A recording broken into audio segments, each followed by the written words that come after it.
Hey, everyone. Welcome back to the next episode of the Inchtones podcast. I have Shahriar here. He is someone that came into my world through LinkedIn. And I realized that when I noticed these three words pop up on his profile, Autism Innovation Lab, I needed to know more. And we are going to talk here. This is going to be our first robust conversation that he and I have ever had. And a lot of times, those are where the best nuggets, I believe, rise to the surface that I always want to share with you all as listeners and fellow parents, mothers, and caregivers of children with severe autism. Shahriar, thanks for being here today. Thanks for having me, and thanks for doing this. It's always nice to meet other parents around the world doing something, Mm-hmm. right? To bring awareness and share information and share knowledge and bring hope to families, whether you have, level 1 autism or moderate or severe or profound, like we do. My son is 17 now. He's nonverbal. I always tell other parents, and they always know what that means when I tell them this. We're still able to manage him at home, but I don't know. One day we may not be able to. Oh, I'm not getting any younger. Mm-hmm. The number one issue that I hear from parents all over the world is, obviously you've heard this before, what will happen to my kid when I'm gone, which is really contrary to the natural order of things, right? You Yes, I think talk. you live a life, you do the best you can, you try to accumulate things. I'm Mm-hmm. sorry to so petty, but that's the world we live in. And you Yes. leave your kid or kids whatever you have, and I don't know. I want to think that you die happy. Like, okay, I did the best I could. I taught my kid everything I know, and I left them everything I have. I can't, I don't want to think of it. My time is up. I die happy. But that's not the way autism parents, especially profound autism parents' lives work. After the diagnosis, the worrying just begins. It doesn't end. And just like anything else in life, when you're faced with a challenge, as people, we have different ways of going. Either Mm-hmm. you kind of go into yourself and maybe feel a little sorry and begin to kind of internalize, and who knows what, what, how you fall. Mm-hmm. Or you kind of take a look in the mirror and say, you know what, my kid needs me. I can do something to leave the world a little bit better. Literally, like Colin Farrell said last year, I want the world to be kind to my son. Mm-hmm. I said it, but I don't care who he is. Yeah, but it's just that simple. It's Mm-hmm. just that simple. You We've want the world to. complicated it so much, and I know that that's because of the complexities of the grief timeline and the expectations and the conditioned things that we thought were supposed to happen if we just followed this set of guidelines for becoming a healthy, capable, mature adult from from our family of origin. And you tapped on something when that first sentence you said, which I think about so often. I never in a million years thought that these early stages of motherhood would last so long, ever, right? I have a typical 12-and-a-half-year-old. Those were hard to begin with. Then you add on this never-ending cycle. There's a real friction point of being able to stay mindful to the present, but the mindfulness in the present moment is really difficult. So it It is. navigates this, like, it's really wonderful with how present we get to be, and in it lies the hard. Yeah. I failed to mention I have two boys, 16 and a 17-year-old. The 16-year-old is neurotypical, and he's got all the same teenage problems as Mhm, anybody else has in the mhm, world, mhm, almost sometimes more mhm. challenging, Yeah, because we don't know often how to help him. Uh, as chicken nuggets and a couple of music boxes with my other son, his world is set. mhm, He is 100% happy, and I can manage that. I yeah, don't know always, to be honest, as a dad, with the complex world with social media and all uh, uh, the high school, middle school challenges that typical neurotypical kids go through. I always tell people they're 16 and 17, my boys, but one thinks he's 40, one thinks he's 2.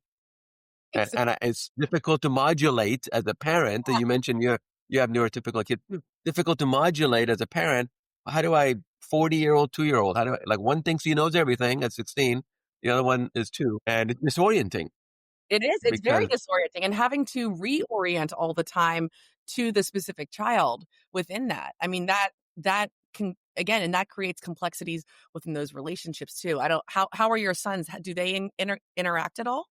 Not really, to be honest. Look, there's lots of ways relationships could evolve. In one respect, my younger son may be worried that he may have to look after his Mhm. older, disabled, severely challenged brother. In another respect, we want him, my typical son, to have a typical life to the extent that we can alleviate the burden of dealing with all the challenges of severe autism at 30, 40, 50. Those are what parents try to do. They don't want to saddle their other kid with all Yeah. the No, I had baggage. my typical oldest who's 12 and a half going on 48 as well. She said something and I realized that it was just the fact that she has to ask that question.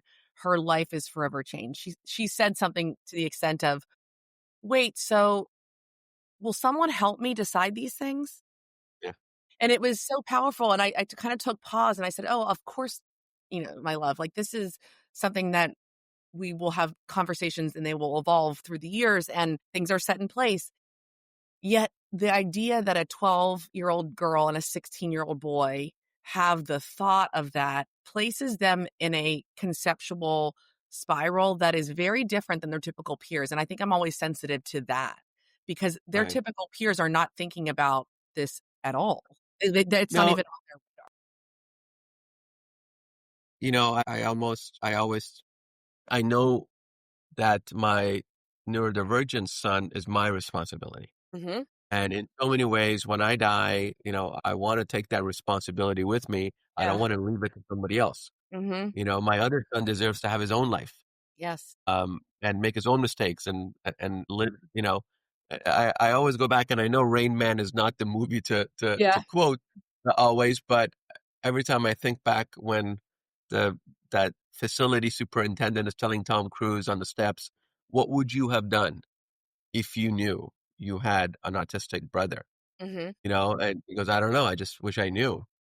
I mean, so okay, they know, but but what could I expect my other son to do other than maybe naming him in a trust, in a special needs trust as a trustee or an executor of our estate or something like that? And those are physical things too. I think it's so layered and deep nuance about the emotional parts that are much more of the what is behind the question Right. of how this lands. And so to answer your first question, Autism Innovation Lab, how did that come about? Look, like all parents, like I said in the beginning, you begin to look at what can you do.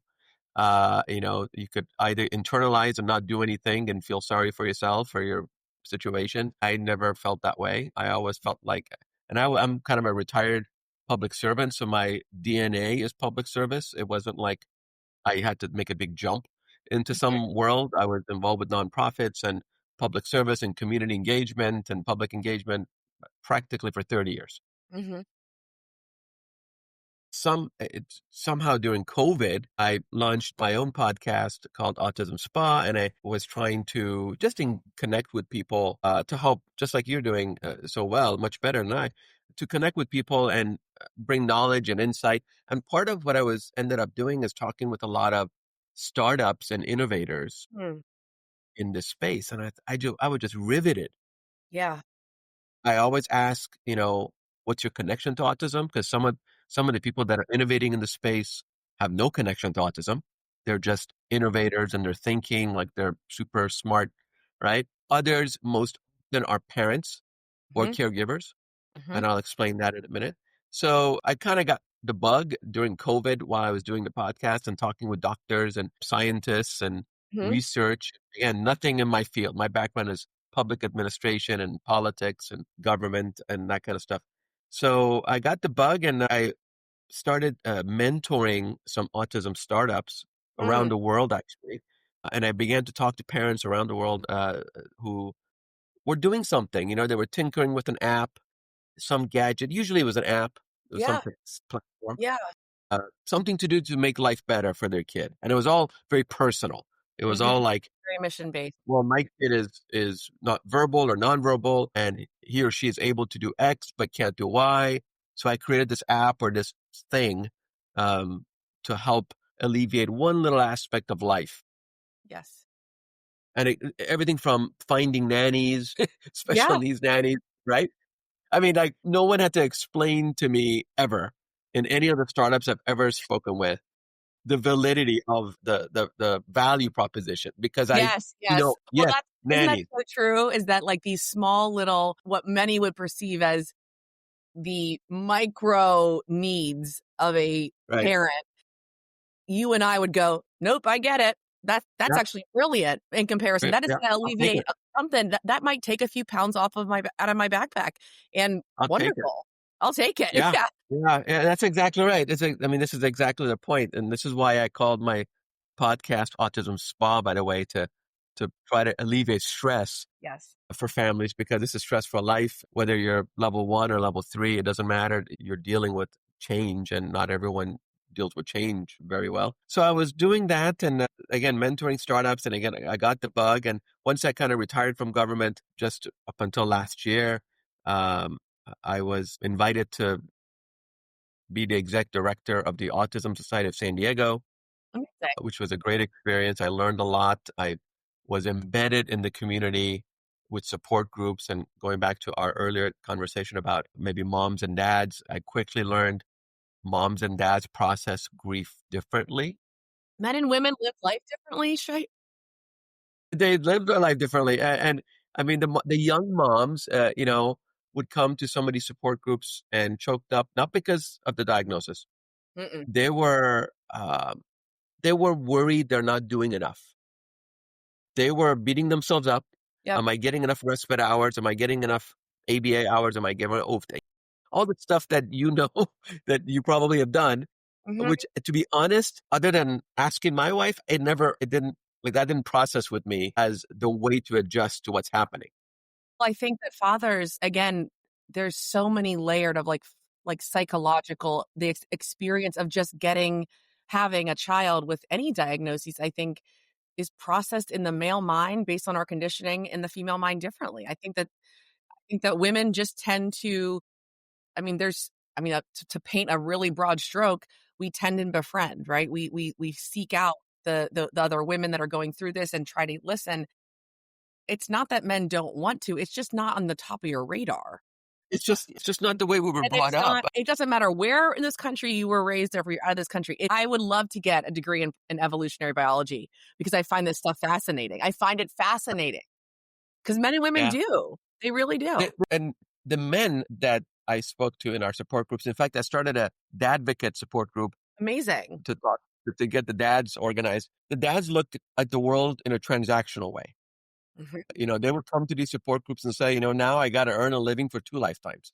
Right. They're looking at it transactionally, not from an emotional standpoint. Of course, they're impacted the same way. It's their We child. have not, moms and dads, would not, we haven't had a conversation with our son ever in Mhm. 17 years. We Yeah. hang on words that he may say in passing out of Mhm. context, or the nonverbal communication we're able to, thank God, have with him because he's Yes. able to take our hand and lead us to something. And Mhm. and thank God he can understand hundreds of words. He just can't Yes. communicate and reciprocate the way you and I are used to it. So, you learn that. You learn what triggers to avoid. You learn how, parents are resilient that way. And so getting back to that worry that drives a lot of parents and drives a lot of innovation, That's right. in that I know how to speak to my son, somebody else won't. So how do I innovate? How do I Mhm. leave the world a little bit better with new technology, new solutions, so my son can survive Yes. without me, right? Yes. I have nobody wants to live forever, and we just want to make sure that our kids are taken care of. So all these conversations and talking with parents and seeing the drive in parents, and then also seeing, frankly, the faults, the fact that a lot of small startups, any startup anywhere, whether you're embedded in autism or IDD, Mhm. oh, is really difficult to scale. It's difficult to take one good idea off the shelf that you tinkered with in the garage, whether it's hardware or software, and then make it available on every shelf Right. everywhere, right? Yes. Even with the internet. So I kind of got focused on that scaling challenge. Mhm.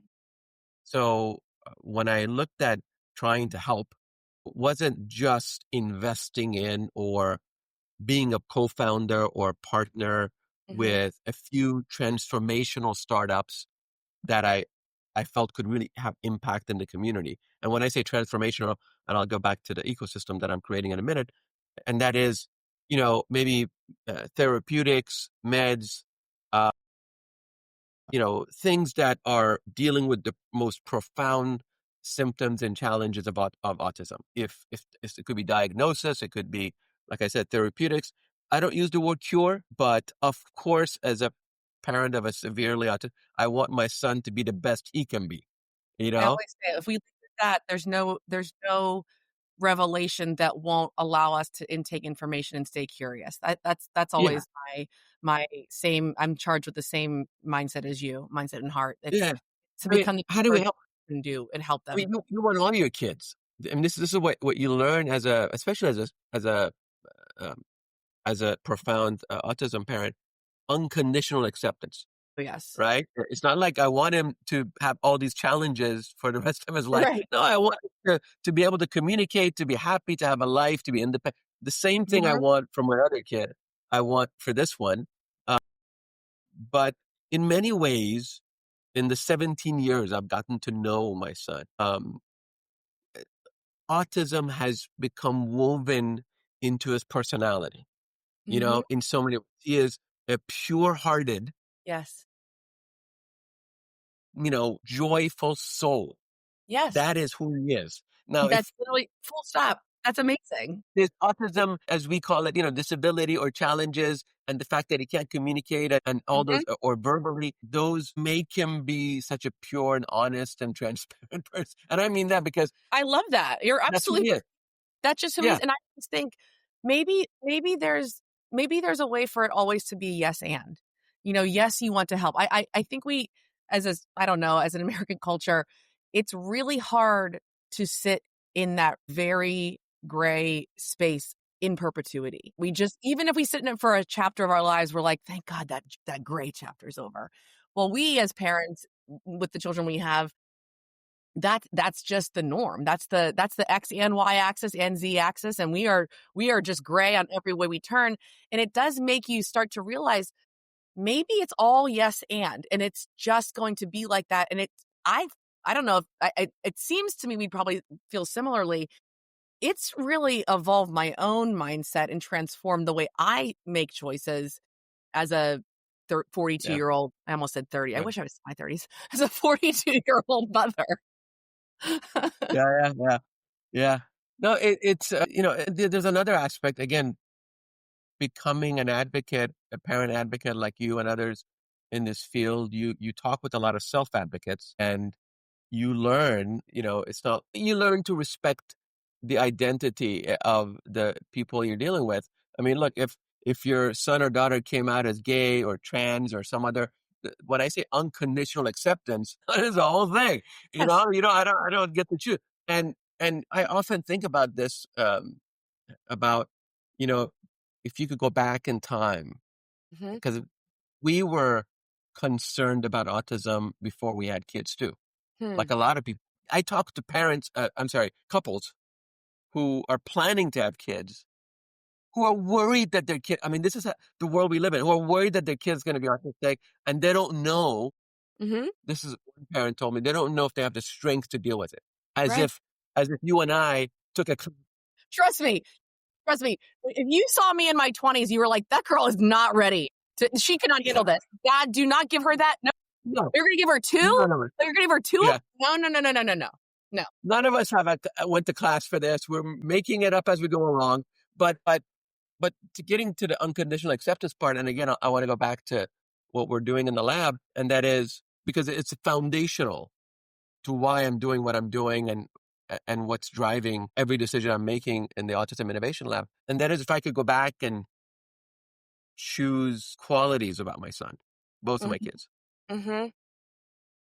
I wouldn't necessarily say, "Oh God, at least just make sure he's not autistic or special." Those are the things I would wish away. I would wish that he could be obviously healthy Yes. or be able to Express.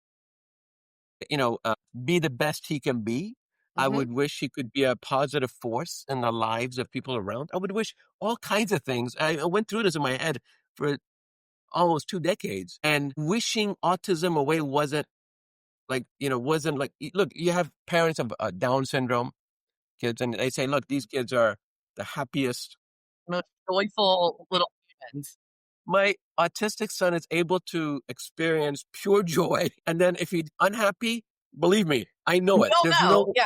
I bet yeah, I know all the there's way no in New middle Jersey. ground. Yes. Yeah.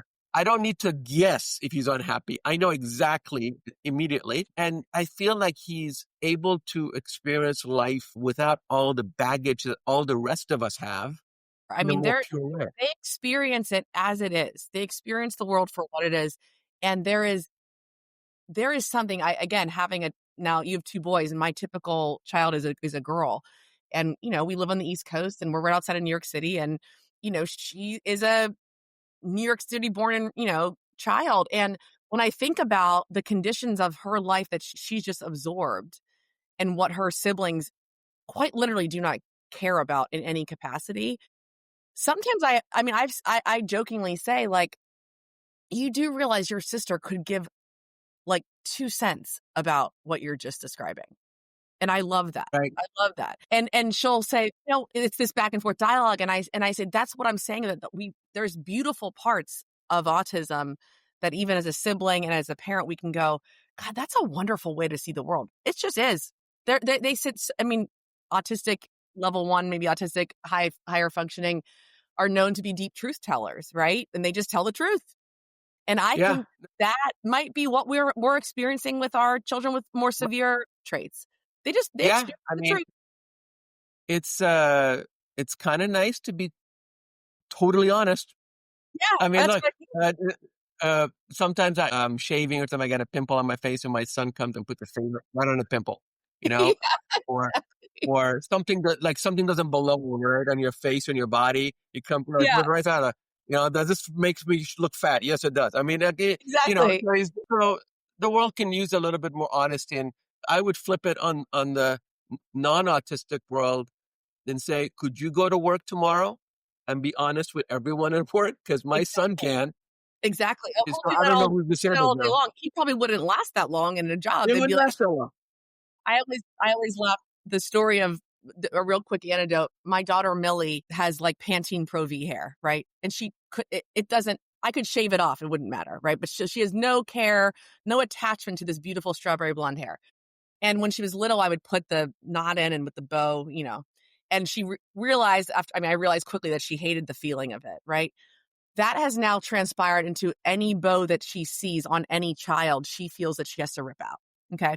And I believe that her life and her mission is like save the bows from all these girls. Like that is so annoying to have in your hair. I'm going to rip it out. I can only imagine how annoyed you are. I'm going to take the agency on that. And it's become this like funny, line of her life is like she's just saving little girls from these terrible hair bows that their moms put them in. But it's just, I mean, I That's think that funny. she tells her truth so deeply of like, that's annoying to have in your head. Yeah.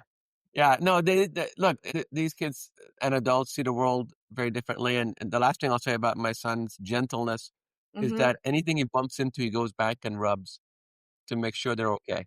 And it could be a table, it The could be a sofa? chair, it could be certainly people, but a door, anything erupts, it goes and makes sure they're okay. If he steps on my foot, he touches my foot with his foot to make sure, are you okay? The other day I was driving and somebody cut me off and I was like, "Arr!" Yeah, yeah. Yelling at and he holds my hand and looks in my eyes and holds my hand really tight, Sweet. in a very deliberate way. Are you okay? You know, I mean, you know what? I gotta tell you, It's nobody else does that in my life. Nobody cares else about checks on why. me. Yes, This one does. Whatever we call disabilities, they have other abilities and they have a certain joy and peace in their hearts that other neurotypical human beings could benefit from, absolutely. if they were so inclined. But So go back to Autism look, Innovation Lab. yeah, so, I digress, but this is, if I have ADHD, well, now the apple does not fall far from the tree. We're all reflections of our children in some ways. Look, so, I after I left the Autism Society of San Diego, and for years, even when I was a mentor to these autism startups, I always felt like I could help in some way. I could either be an investor, be an angel investor in some of these startups that I felt could be transformational. I wanted to have whatever time I got left. I wanted to have real impact. Not just, I'm not knocking any cool apps that everybody loves. I'm just saying what could really save lives and change lives. And so, for example, since my son used to run away a lot and eloping and fell from the second story window, broke his leg once, police action, helicopter. I mean, in the pool, you name it. I got a stack of dead iPhones behind me because they were all in my pocket when I jumped in the pool, right? So one reason I got into the technology is I wanted to, this is a gizmo Mhm, wearable watch that Verizon makes. And I used to mhm, work for Verizon. And I kind of began to try to talk Verizon into, hey, listen, can you guys develop more technology to help this community? And they, to their credit, they were 100% open to it. In fact, they had a disability accelerator, to support disability innovation, mhm, technology that the blind, the deaf, autistic, I mean, to their credit. So that kind of made me think, wow, how could I bridge this gap between big corporate America and small business, parent entrepreneurs, and this innovation lab over the past 5 years actually began to kind of take shapes. A few months ago, I kind of launched it, and I've been overwhelmed, to be honest, with the level of interest and support from autism startups. And I mean, biomed, biotech startups, people that want to mhm, not experiment, but they want to study meds, therapeutics. Obviously, you've heard of leucovorin, but mhm, beyond that, other therapeutics to help with symptoms of autism, biomed, these are doctors, PhDs, physicians, researchers that have come to me and say, look, we would love some help to be able to, um, uh, test this technology. yes. I'm not doing this is one of the key things, again, foundational. I wanted to, and I talk about this frequently, but I want everyone to understand, you know, um, uh, I am very particular in what I begin to work with and engage in Mhm, because I'm a parent. mhm, Explain to people I'm not necessarily in the sexy startup world. I'm in the business of hope. And I'm not going to look at another parent's eyes and say, we wasted your time, your money, or your whatever with something that was ridiculous. Like it was never going to change your lives. right. Only interested in transformational technologies and biomed and biotech solutions that can really save lives. And I mentioned the wearable device because that's what got me into this business. Life safety Oh, wearable device, right? do you think that it was because of your son that you're able to ask and invest for those apps and innovators that are actually going to transform the lives? I Talked with a lot of app developers and their cutesy Mhm, totsy little things. And I go, mhm, oh, this is like one, I talked to one mom on the East Coast who had spent hundreds of thousands of dollars on an app to help her daughter is like level 2 or level 1 or something, mhm, to help with their schedule. I go, yes. okay, that's great. I'd like to help, but in the time I have left, I'm very cognizant. I don't think I have any disease, but I don't know how long I have. Yes.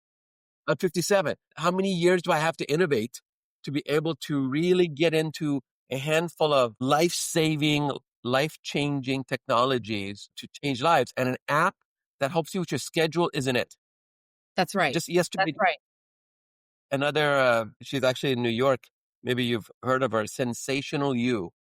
Mm-mm, I She have makes not. she makes sensory clothing. So no tag, no buttons, right? And she's not even connected to autism. No kid on the spectrum. She was asking me. I've talked with her several times. She was asking me to be on her board, help her. I go, I need to focus on this big stuff first, the big rocks. Then I'll Yes. get to the little rocks. Right now, I got to get these things set up, and I'm in conversations with several biomed companies right now to really focus on therapeutics and diagnostics that are new. Yes. They have data behind it. They have research from reputable sources, but they need more research to bring something to market. Yes. So that's what I'm It's doing. yeah, it's there's they like you said, the hope that we can provide is also tangled with the experience that we have had individually with the children that we have been given. And I think sometimes it's hard to divorce those 2 in a way that we can help as many as we can. And at the same time, I fully believe that when we get really quiet about what our own strengths are as mothers and fathers and caregivers, it begins with that, then the experience, and then the thing that you can give back. I always love the phrase, how do you help the world? It's help people, help produce ideas, and then help produce things, right? So Right, it's right. always in that order for me because I think that in being the mother of Millie and Mac, people in their humanity matter number one. Yeah. You know, I say it a little differently, but I approach everything from a top-down, Yes. bottom-up approach, Yes. right? So I am getting involved with some advocacy work, which is where I live. I just came back from Washington, D.C. at something called the Disability Innovation Forum. Mhm. I'll be doing more of that, I hope. I'm getting ready to go to Nashville next weekend, October 10th, to speak on a panel with something called Neurotech Frontiers, Wow, love which is that. which is an event put on by the Frist Center for Autism and Innovation Mhm. at Vanderbilt. And we may do it. My lab is like going to do an MOU or agreement with Frist, and maybe get a half a dozen other universities involved, and then work with. Like right now, I'm working with a bunch of UCSD students Mhm. because UCSD artificial intelligence students to help automate everything I'm talking about. So how can we help these startups with AI? Mhm. Because these one man, one woman shows, even the big ones, even some pharmaceutical companies that I'm talking with and other biotech companies, they have not jumped into AI as much as they should. I'm not an Yes. expert, but I know where we keep experts. So going to UCSD and overwhelmed with 40 different students, including a severely autistic one who is nonverbal, needs his dad and a keypad to communicate as a student there. He's going to be involved in our lab. So we're hoping that we can corral these people into a community, and then some of them I may invest in personally. Otherwise, they will become clients of our lab, Mhm. and who knows where it's going to go. Do you see the future of AI and tech intersecting with the ability for employment for children like ours? Yeah, yeah. The AI. I mean, I look at it this way. Look, whatever is difficult for neurotypical people is more difficult for autistic people. And then obviously, if you keep adding the layers, it's more difficult. So, what can AI and eventually robotics, by the way, even this Tesla Yes. Optimus, whatever, it sounds silly, sounds like a joke, haha. But in maybe 10 Maybe. years, I mean, yeah, again, I mean, you and you'll I have a caregiver. right, I always think about this. You have to suspend your own reality if you're a typical human in the investing side and the tech world. If you are sitting around and listening to a father and mother like you and I. We're not saying that that's 100% gonna happen, but we know when we have this mysterious part of us going, "Well, maybe." Why wouldn't I and I actually don't think it's hope. I think it just always holds on to the what if or the possibility that that could actually fractal into something. And I will never not, disregard points of friction of where others say, "That will never happen." Well, we don't know. Yeah. No, it's happening. It goes back to scaling. So Yes. right now you already have various robots being tested all over Europe and China. When will it be just like those movies, I, Robot or whatever? When Yeah. will it be a robot in every house as a caretaker or Mhm. someone, that could help the elderly, dementia patients, severely autistic, as someone that literally just make sure my son doesn't run out the door. Exactly. I mean, I mean, having a free bolted front door, back door, side door, windows that are I yeah. mean again, I'm so thankful that I live in the time that I live in to create safe spaces. Yet at the same time, to alleviate the stressors of that is one of the things I keep saying is like, that would be a life luxury. You know, that sits right next to unconditional love for me is unconditional safety for my kids. Yeah. Well, this is the difference, I mean, between level 1, 2, and 3, again, the reason I got into it was life safety issues. Sometimes his IEP team starts talking to me about communication or this or potty training, whatever. I go, at home, I'm just trying to keep him alive, Yeah, and safe and hygiene and food. Beyond that, I don't have the bandwidth to do anything more. right. So we need help. Yes, I would like to have caregivers, but even if money was no object, who could I rely on? Yeah. Who could always be there, not call in sick, not have a Yeah. temper tantrum, not have their own family issues. I actually, yeah, exactly. I was working with a public relation firm helping them redo the recruiting marketing for RBTs in local ABA centers here in New Jersey. And I was speaking to the public relations manager on this account, and he said, I'm realizing that the retention rate and blah, blah, blah. And I said, we have to completely shift our expectations of what that looks like for those people that are applying for those jobs.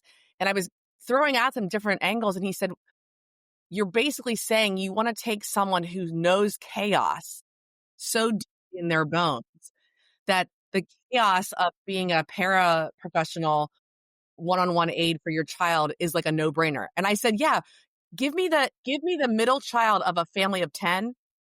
They will be the best RBT. They'll be the best. I don't want the like girl that decided to go to special ed who vacations on the Jersey Shore. Like, unfortunately, I don't. Like, that's not chaotic enough for her reality to transplant into what true chaos is at times. And so I know what you mean. It's yeah. Even if there was money to be had, it's a level of, well, what energy am I willing to put into the search for something Yeah. that I don't even know if is out there? Yeah, that's why, in fact, I've come across several autism startups related to caregiving, Hmm. finding caregivers, Hmm. some hybrid of care.com Yes. that um, Do you know where I training, found, you know where monitoring. I found the best caregivers on the fly when I travel? I travel a good bit with the kids. Is in college towns because college towns tend to have a lot of master's level behaviorists looking for part time work. And let me tell you, more than I find in my bedroom community of New York City. Right, Isn't that interesting? right. I'm sure near Vanderbilt, you're going to find a lot more part-time caregivers looking just to understand autistic children and young adults. Isn't You, it you know fast? what some people are doing is hiring a au pair, Hmm. Yeah, foreign I had student I to had au come in pairs and for a number of years, and right. we aged out. I'll be honest, we sort of Aged aged out, out. yeah. Those don't last. To be honest, in our severe case, I cannot rely on grandma or grandpa. No, I'd be more worried about them. Uh, if I mean, my son Shahriar, I'll, pushes. I'll trust you to come. Right. I would give Yeah, the I like. know. Yeah, You know, parents if you get it. tell me right Yeah. now, you're like, I'm in dire straits. Can you get out to San Diego? I'd be like, I mean, honestly, I Yeah, could. come on to San Diego. You probably would trust me more than you would trust Of someone course. that actually was a Yeah. caregiver, and vice versa. It's funny. Yeah, as a matter of fact, grandparents and a lot of family, have a certain, I mean, of course they love their Yes, grandkid, but there's a certain distance there. absolutely. And on top of that, like I said, I would be worried about my very strong, very muscular, very powerful teenage son pushing, a grandparent down the stairs by accident. I could not.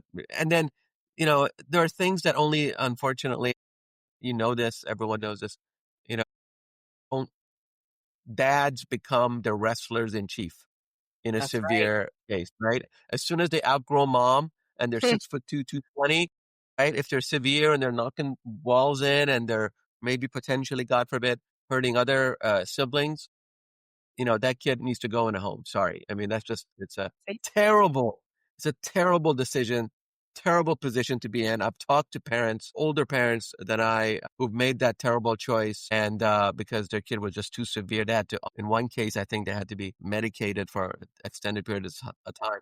Many, many families that I met in my ecosystem, sometimes they would have to call the police. There's a Mhm. code, I forget what it's 505 or something, some kind of a local code that they take, something happens, the police come, they take your kid for 3 days of observation and Right, right. management, right?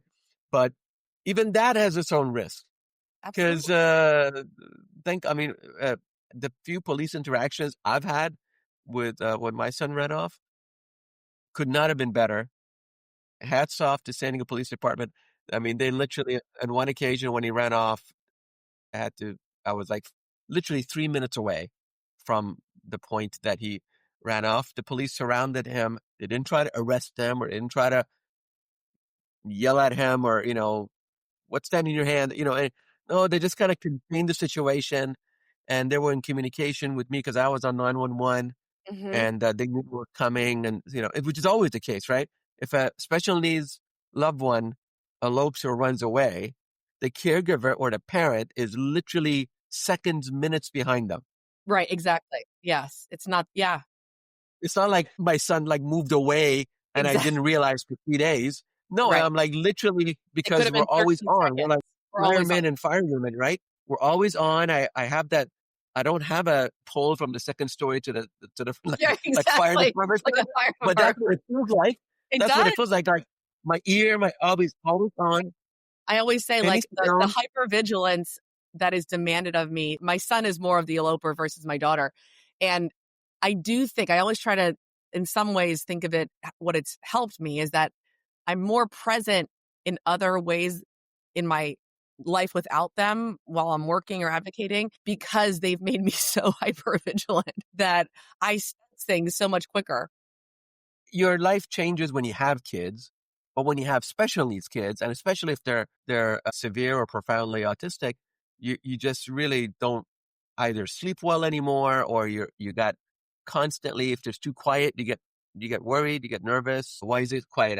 We have get-togethers, and if I don't hear or see my son Let me go within a check. few Yeah. minutes, I go check on him. Right? It's not like I can sit around and relax, Mm-mm. finish a glass of wine. No, And again, we can laugh. We have to. I always say we have to laugh about some of this because unless you can just go, yeah. I mean, I haven't had sat down for a full meal, and gosh, I don't even know when the last time that was.